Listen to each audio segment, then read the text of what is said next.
যেটা খাওয়ার চেতে এইটা ওই উপহার হিসেবে উপঢৌকন হিসেবে ব্যবহৃত হয়। গিফট আকারে আমি দিলাম, আপনি খুশি হলেন যে এটা হাজারি গুড় আমি পেলাম, এইরকম ব্যাপারটা। খাওয়ার চেতে বেশি এই উপহার হিসেবে, উপহার সামগ্রী হিসেবে এটা ব্যবহার হয়। হাজারি নামকরণ কিভাবে হলো?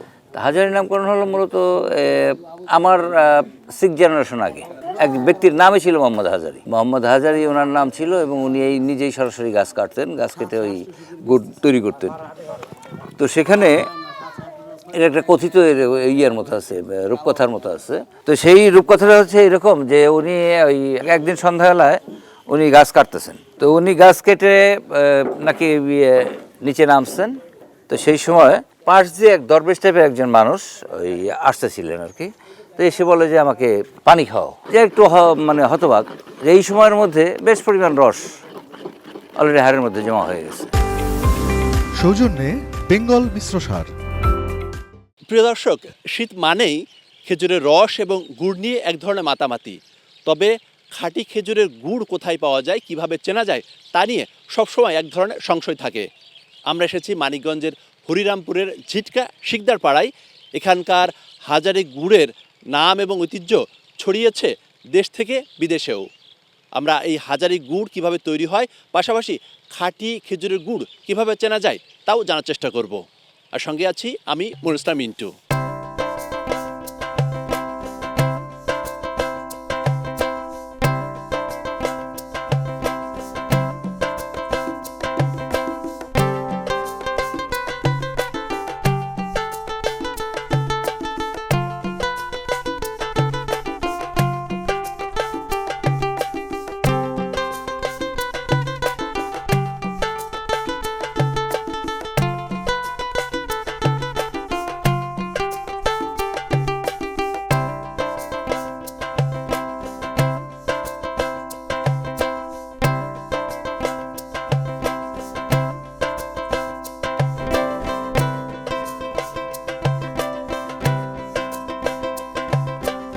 শত বছরের ঐতিহ্য নিয়ে টিকে আছে মানিকগঞ্জের হাজারি গুড়। সারা দেশে একই নামে পরিচিত বিশেষ এই খেজুরের গুড়, এর উৎপাদনের সঙ্গে বংশ পরম্পরায় যুক্ত এখানকার হাজারি পরিবার। গাছটা 7 দিন পরে, 5 দিন 6 দিন পরে পোতা মানুম, 8 দিন পরে টানুম। টানার সময় নালদা একটা গরম পানিকে ধুয়ে, গরম পানিকে ফুটাইয়ে ভালো করে মেজে ধুয়ে পরিষ্কার করে একটা কোনো থাকবো না, স্পট থাকবো না, ধুয়ে নালদানা খেতে হবে। 7 দিন পর কাটলে 1 দিন করে গুড় সবচেয়ে ভালো হবে। আর সেন্ডা দিন গাছের হাতে যেটুকু কাটুম ওইটুকু ফেলাইতে হবে, আর বেশি ফেলান যাবো না। বর্তমানে প্রায় 100 গাছে গুড় তৈরি করে জীবিকা নির্বাহ করে আসছে। তবে জ্বালানির মূল্য বৃদ্ধি ও অতিমাত্রায় কুয়াশা এবং গাছ কমে যাওয়ায় গুড়ের উৎপাদন কম হচ্ছে বলে জানিয়েছেন এখানকার গাছেরা। গাছ কাটার সিস্টেম আমাকে এইভাবে রসুনের পর্দার মতো খুব পাতলা করে কাটতে হয়, না হলে রসটা ভালো হয় না। তারপরে পরিষ্কার, যত পরিষ্কার করে কাটা যাবে তত রসটা ভালো হবে, গুড়টাও তত ভালো হইব। আমরা 7 পরিষে পড়ছি, এই জায়গার গুড়ের মতো কোনো জায়গায় বাংলাদেশের ভিতরে, বিশ্বের ভিতরে আর এই গুড়টা আর হয় না। মানিকগঞ্জের হরিরামপুর উপজেলার ঝিটকা, বাল্লা, গোপীনাথপুর সহ আশপাশের গ্রামে সরেজমিনে দেখা যায় সেখানকার গাছিদের কর্মযজ্ঞ।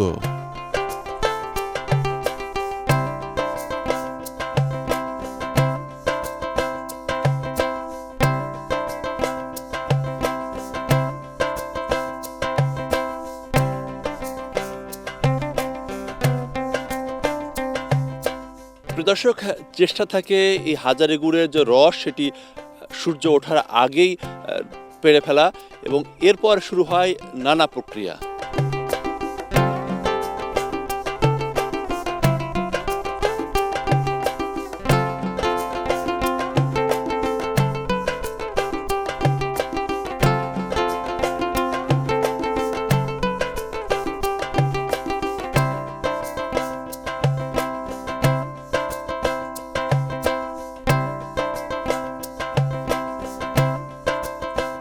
প্রদর্শক অনুষ্ঠানে এই পর্যায়ে আমরা কথা বলতে চাই মানিকগঞ্জের হরিরামপুর উপজেলার বাল্লা ইউনিয়নের সাবেক চেয়ারম্যান শামীম হাজারি, যিনি এই হাজারি গুড়কে ব্র্যান্ডিং করার ক্ষেত্রে একটা বড় ভূমিকা রেখেছেন। আমরা একটু বিস্তারিত জানতে চাই।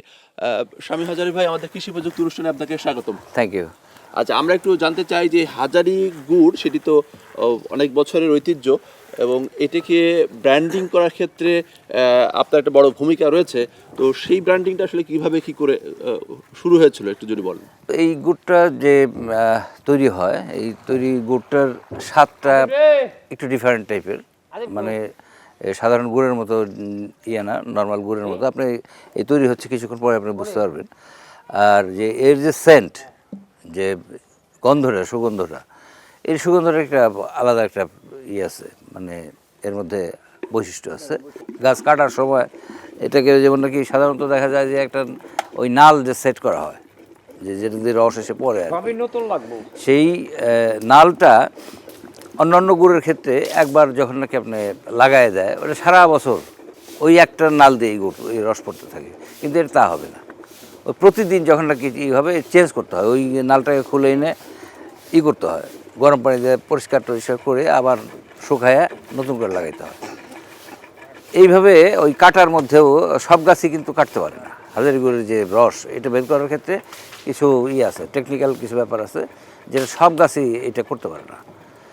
তো যারা করতে পারে, যারা স্কিল, যারা দক্ষ, তারা এটাকে ওইভাবে করে।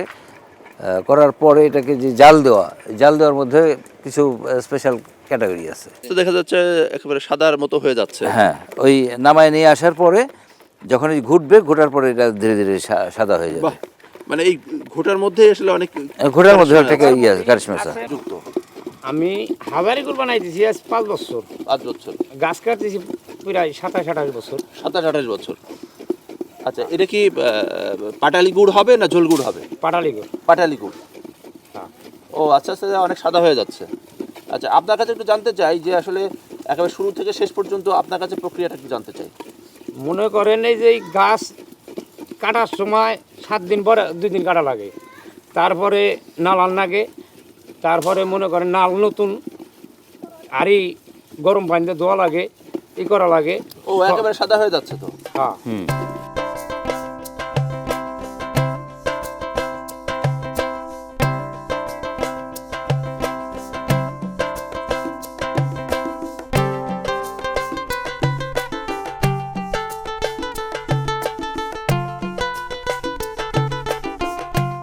টেস্টটা একটু দেখতে চাই, যেটি নিয়ে এত আলোচনা, এত হইচই।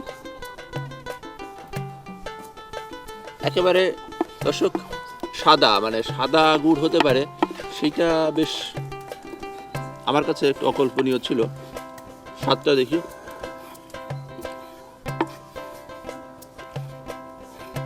স্বাদটা একেবারে খেজুরের গুড়ের চেয়ে অনেকটা ভিন্ন স্বাদ, মানে রসের যে ভাব, সেই ভাবটা, কাঁচা রসের গন্ধ, এটা সেই ভাবটা আমার কাছে মনে হচ্ছে আর কি। এই যে ভিন্নতা, কালার দেখে মানুষ একটা করে যে এইভাবে কেমন প্রসেস হলো, এটা কী করে হলো। তারপরে আপনার এই যে এই স্বাদ এবং এই গন্ধটা, যে কাঁচা রসের একটা গন্ধ গুড়ের মধ্যে পাওয়া যায়, এই বিষয়গুলোই আলাদা একটা বৈশিষ্ট্য। আচ্ছা, এই যে হাজারি গুড়, হাজারি নামকরণ কিভাবে হলো? হাজারি নামকরণ হলো মূলত আমার 6 জেনারেশন আগে মোহাম্মদ হাজারি ওনার নাম ছিল, এবং উনি এই নিজেই সরাসরি গাছ কাটতেন, গাছ কেটে ওই গুড় তৈরি করতেন।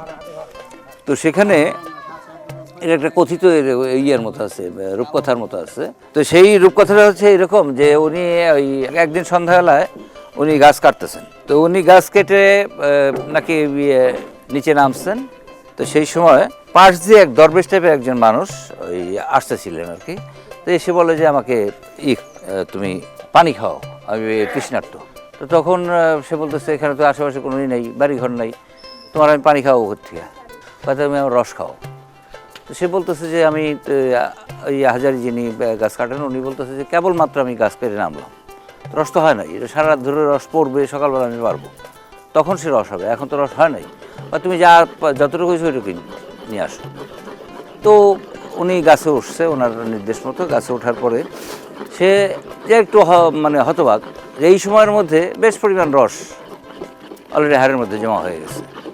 তো এইটা দেখে সে একটু আশ্চর্য হয়েছে যে ব্যাপারটা কি, এইভাবে কেমনি হলো। তো নিয়ে এসে ওই রসটা তাকে খাওয়ানোর পরে সে তৃপ্ত হয়, বেশ তৃপ্ত হওয়ার পরে সে বলে যে তুমি আমাকে করছো, মানে পরিতৃপ্ত করছো, আমার তৃষ্ণা মেটাইছো, আমি খুব খুশি হয়েছি। তো তো সেও বললো যে ঠিক আছে, আমি যতটুকু পারছি তোমার জন্য করছি, তুমি আমার জন্য দোয়া করো। বা ঠিক আছে, আমি অবশ্যই দোয়া করি, তুমি খুব এই গুড় বানাবা এবং তোমার এই নামটা, এই হাজারি নামটা এই গুড়ে ব্যবহার করবা।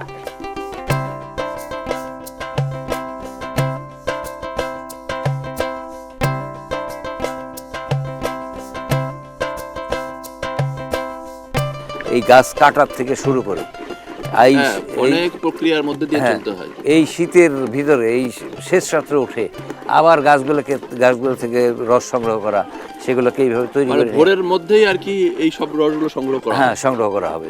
এই মানে মোটামুটি ধরতে গেলে আপনার 7টা, সর্বোচ্চ সকাল 7টা, 6:30, 7টার মধ্যে এই রসগুলোকে সংগ্রহ করতে হবে। সংগ্রহ করে তারপরে যে আস্তে আস্তে জাল দিবে, জাল দিয়ে আবার এটাকে মোটামুটি 10টা 11টা পর্যন্ত এই কর্মকাণ্ডগুলো করে এরপরে বাজার যাবে।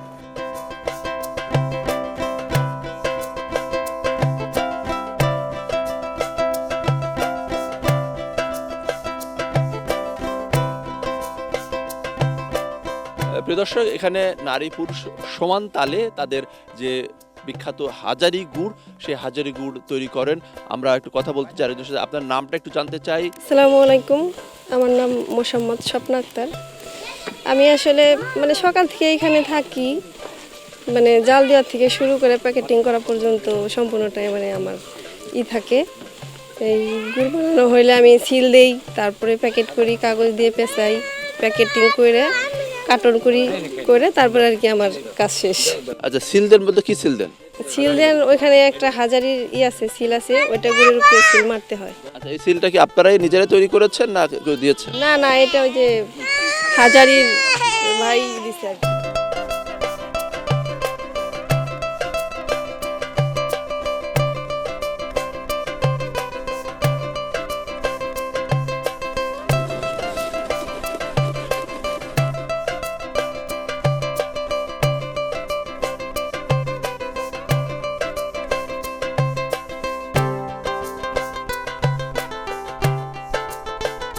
আমরা আরেকটি পরিবারে এসেছি, তারা স্বামী স্ত্রী, তারা এই গুড় তৈরি করছেন। আমরা তাদের সাথে একটু কথা বলতে চাই। আচ্ছা শিমুল ভাই, আমরা তো বাজারে যে গুড় দেখি সেখানে 350-400 টাকায় গুড় পাওয়া যায়, কিন্তু আপনারা এখানে বলছেন 1600-1800। মনে করেন রাত 4টার সময় উঠতে হয়, গাছ পাড়তে হয়, গুড় বানাইতে হয়, গুড় বানায় বাজার যাইতে হয়, এবং কি আমাদের এইগুলা গরম পানি এবং কি গাছের নাল সহ প্রতিদিন মনে করেন গরম পানি করে ধুইতে হয়। আমাদের আলাদাভাবে প্রসেসে মনে করেন এই গুড়টা তৈরি হয়। মানুষের আসলে একটা প্রশ্ন থাকে যে গুড় খাঁটি না ভেজাল, তো আপনারা কিভাবে খাঁটি গুড় নিশ্চিত করেন? কারণ আপনারা তো অনেকেই এটার সাথে যুক্ত আছেন। জি, এই গাছটা মনে করেন শুকায়ে যখন আমরা গাছটা কাটি, গাছের থেকেই মনে করেন গুড় হয়ে আসে। গাছের থেকে যদি গুড় না হয়, মনে করেন এখানে জাল দিয়ে আমরা গুড় তৈরি করতে পারবো না। কেমন? জি, গাছ যদি না শুকায় তাহলে মনে করেন গুড় হবে না। এই গুড়ের সাথে কি আসলে চিনি মেশানোর বা অন্য গুড় মেশানোর সুযোগ আছে কিনা? জি না, এটা কোনো ভেজাল করার কোনো সিস্টেমই নাই। আমরা একটু পরে এই গুড়টা মনে করেন যখন ওই জ্বালায় ঘুটবো, তখন দুইজনে ঘুরতে হইব। খুব বলে মনে করেন আপনার 1.5 থেকে 1.5 কেজি পরিমাণে গুড় ঘুরতে হয়, তাও দুইজন লোকে ঘুরতে হয়। অনেক পরিশ্রম এগুলো সবাই পারবো না। তো এখানে যদি আমি 1 কেজি চিনি দিই তাহলে তো 1 কেজি বেশি হয়ে গেল না? না, ওভাবে চলবো না। শক্ত হয়েছে কিন্তু ওটা শক্ত হয়ে যাব, এবং কি দেখা যাব গুড়ের জিলে বুঝতে পারবেন যে এটা চিনি আছে, বা গালে দিলে বুঝতে পারবেন এটা হবে সফট, নরম হয়ে যাব, খাইতেও সুস্বাদু। তাহলে হাজারি বলছে কেন? তাছাড়া তো সবাই হাজারি জিনিসটা মনে করেন নামে উল্লেখ করতে পারতো, কিন্তু না, চলবো না তো, হাজারি।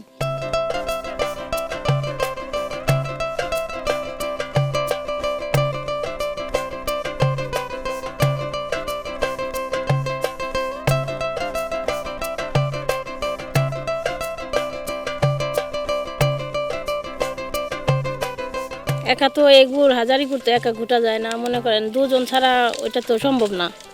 তো আমিও আস্তে আস্তে এখন পারি।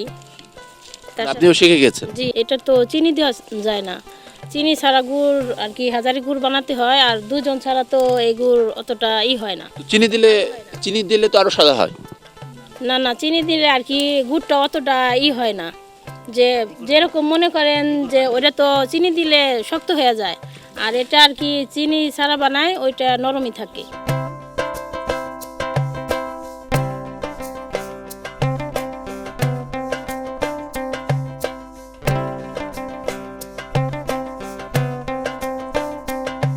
আমাদের একটা মনিটরিং টিমও আছে, যে সেটা আমরা যারা নাকি এই গুড় যারা বানায় তাদেরকে আমরা মনিটর করি যাতে নাকি এই ঐতিহ্যটা নষ্ট না করতে পারে। বিশেষ করে যে জেলা প্রশাসনের পক্ষ থেকে যে উদ্যোগটা গ্রহণ করা হয়েছে যে গাছ রোপণ, 5 লক্ষ গাছ গত বছর আমরা করছি এখানে মানিকগঞ্জ জেলার বিভিন্ন জায়গাতে বিভিন্ন রাস্তার ধার দিয়ে গাছ রোপণ করা হয়েছে। এগুলো ম্যাচিউর হইতে হতে আপনার সময় লাগবে, 5-6 বছর লেগে যাবে ওই গাছগুলো থেকে রস আসতে।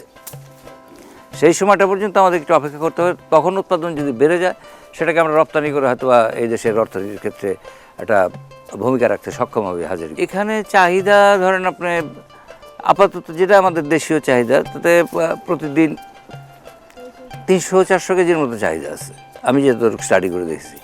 তা আমাদের এখানে এখন 100 থেকে 150 এর মধ্যে উৎপাদন হয় পার ডে। তো চাহিদা ডাবল, যে পরিমাণ আমাদের উৎপাদন আছে তার চেয়েও বেশি পরিমাণ। বাজারে আমরা দেখি যে 350-400 টাকায় গুড় পাওয়া যায়, কিন্তু এখানে 1600-1800।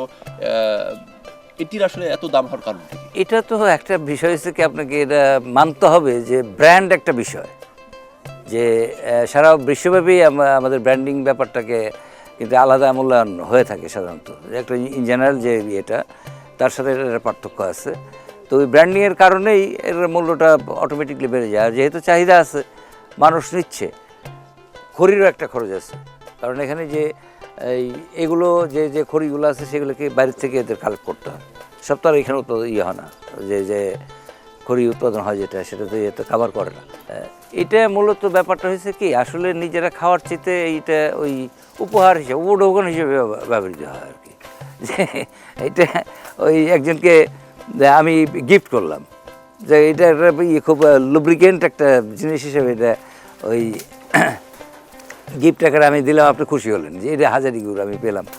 এইরকম ব্যাপারটা খাওয়ার চেতে বেশি এই উপহার হিসেবে, উপহার সামগ্রী হিসেবে এটা ব্যবহার হয়। একটা জিনিস হলো কি, আমরা জিআই পণ্য করার চেষ্টা করতেছি, অ্যাপ্লাই করছি, আমাদের জেলার পক্ষ থেকে এটা অ্যাপ্লাই করা হয়েছে। কিন্তু জেলায় জিআই পণ্য হিসেবে যদি ট্রিট হয়ে যায় তাহলে তো আমাদের সেটা নিজস্ব পণ্য হিসেবে ট্রিট হবে। এটা তো অন্যরা অন্য জেলায় বা অন্য জায়গায় তো। আচ্ছা, মানে আপনার জেলার ব্র্যান্ডিং হিসাবে এটাকে জিআই পণ্য হিসাবে আবেদন করেছেন? হ্যাঁ, জি।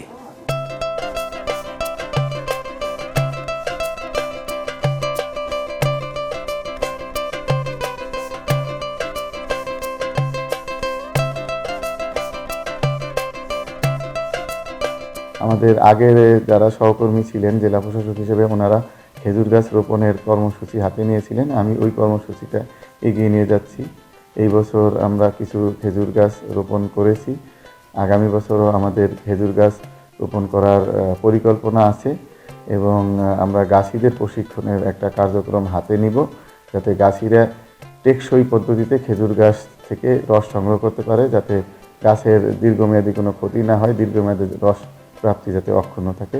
এই কাজের সাথে স্থানীয়ভাবে কৃষি বিভাগ এবং বন বিভাগের সাথে নিয়ে যাতে খেজুর গাছের নার্সারি করা যায় সেই চেষ্টা আমরা করব। হাজারি গুড় তৈরির প্রক্রিয়াটা কোনো ধরনের অপদ্রব্য যাতে মিশ্রণ করা না হয় এবং যেই গুড়টা আসলেই হাজারি গুড় সেইটাই যাতে মানুষ হাজারি গুড় হিসেবে কিনতে পারে, এই হাজারি গুড়ের নামে যাতে কোনো প্রতারণা না হয়, এই জন্য আমরা সচেষ্ট আছি। কেউ যদি আইন ভঙ্গ করে এই ধরনের কাজ করে তাদের বিরুদ্ধে আমরা ব্যবস্থা নেব।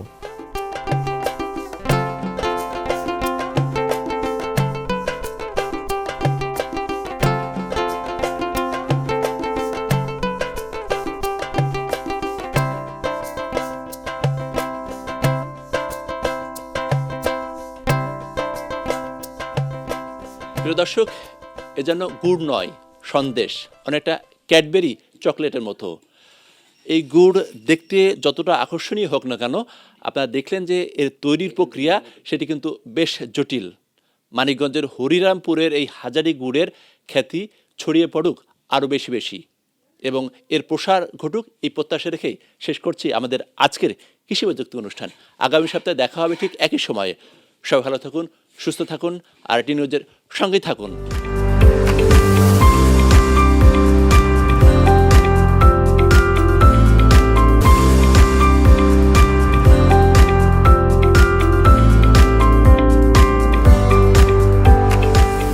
সৌজন্যে বেঙ্গল মিশ্র সার।